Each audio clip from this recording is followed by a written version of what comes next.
Salut les hamsters! La crypto-monnaie fait fureur depuis plus de 10 ans. Mais que se passe-t-il quand les géants financiers entrent dans la roue? Tel un hamster qui explore un tunnel dans son labyrinthe, les institutions financières traditionnelles explorent prudemment l'espace crypto. Certaines avec enthousiasme, d'autres avec hésitation, et quelques-unes en plongeant tête baissée.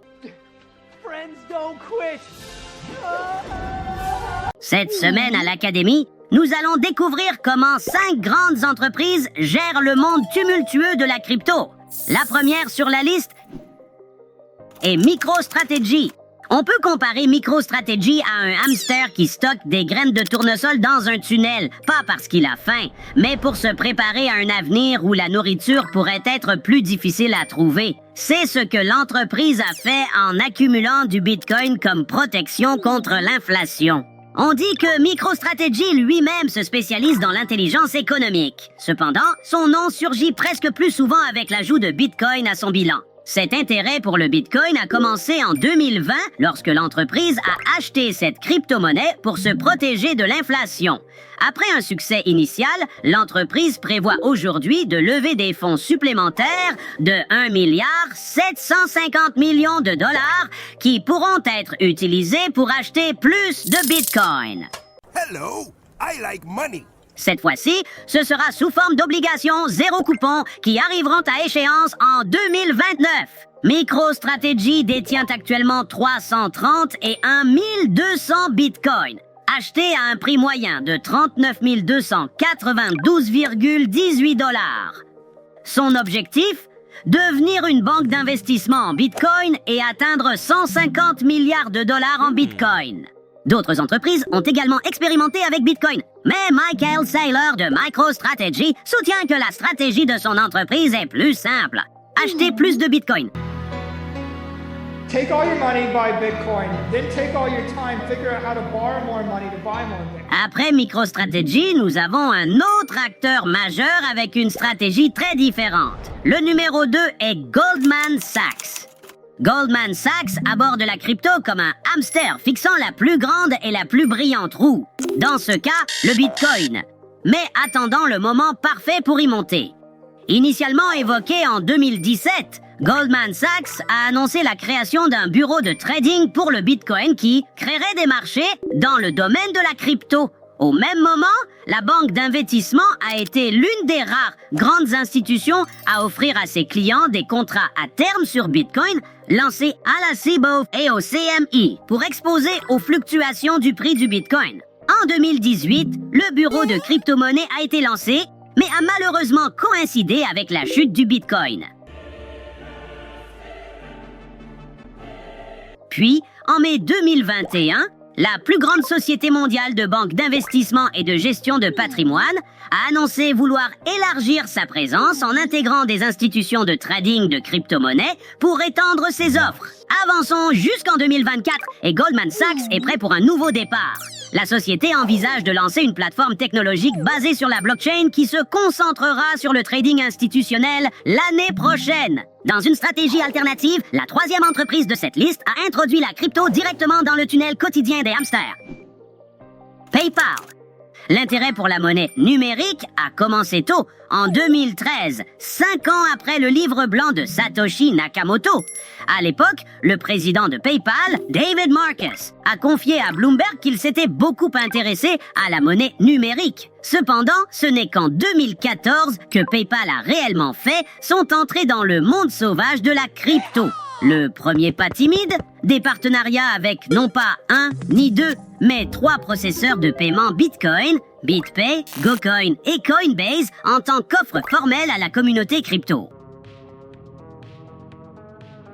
Et ce n'est pas tout.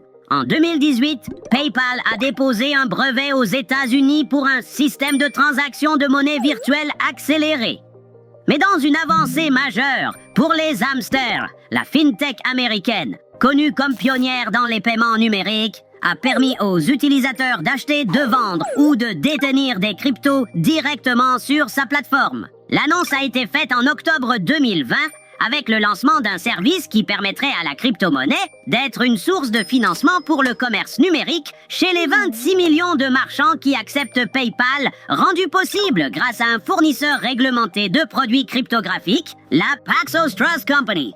Mais bien sûr, PayPal ne s'est pas arrêté là. En août 2023, PayPal a lancé son propre stablecoin, le PYUSD, dans une démarche encore plus directe pour attirer les utilisateurs de crypto. Et en 2024, la société a permis aux commerçants américains, à l'exception de ceux de New York, de transférer leurs actifs numériques à des portefeuilles tiers. Donc, oui, encore plus de flexibilité et de contrôle en ce qui concerne l'utilisation des crypto-monnaies. Suivant sur la liste, un géant bancaire qui fut l'un des premiers leaders à appliquer la technologie blockchain aux finances traditionnelles. Et le numéro 4 est JP Morgan Chase. En février 2019, JP Morgan a créé une crypto-monnaie pour régler les paiements entre les clients et son activité de gros. C'est devenu la première monnaie numérique à être soutenue par une grande banque américaine. Cela s'est accompagné de la création de sa propre plateforme blockchain, Onyx. Onyx était une plateforme qui s'appuyait sur des contrats intelligents pour faciliter les ordres de transactions sur son réseau et a, depuis sa création, traité plus de 1500 milliards de dollars de transactions. Rebaptisée Kinexys, elle se concentre désormais sur la tokenisation et la blockchain, avec des plans pour introduire des capacités de change prévues dès le premier trimestre de 2025. Well, we're waiting.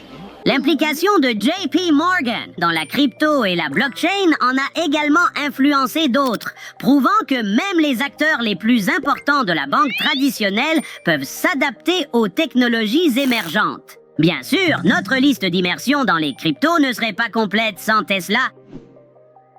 Quand on dit Tesla, on pense à son fondateur excentrique Elon Musk. Depuis le début, il a été curieux et même un partisan du Bitcoin. Il a dit qu'il avait une fois mangé une part de gâteau Bitcoin offerte par un ami en 2013.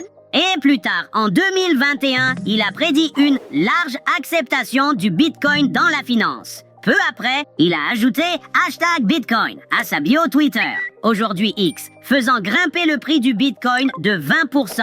Bien sûr, son intérêt pour le Bitcoin s'est étendu à son entreprise. Son empire de voitures électriques a fait trembler le secteur lorsqu'il a acheté 1,5 milliard de dollars en Bitcoin. En même temps, la société a déclaré accepter cet actif comme mode de paiement pour ses produits. Bien que Tesla ait depuis cessé d'accepter le Bitcoin pour les paiements de voitures, pour des raisons climatiques, elle ne s'est pas complètement retirée de la scène crypto. Tel un hamster gardant jalousement son précieux stock de graines, elle reste l'un des plus grands détenteurs de Bitcoin parmi les entreprises. C'est tout pour aujourd'hui. Merci d'avoir regardé. Abonnez-vous et rappelez-vous, les hamsters sont puissants. Un pour tous et tous pour un. Au revoir!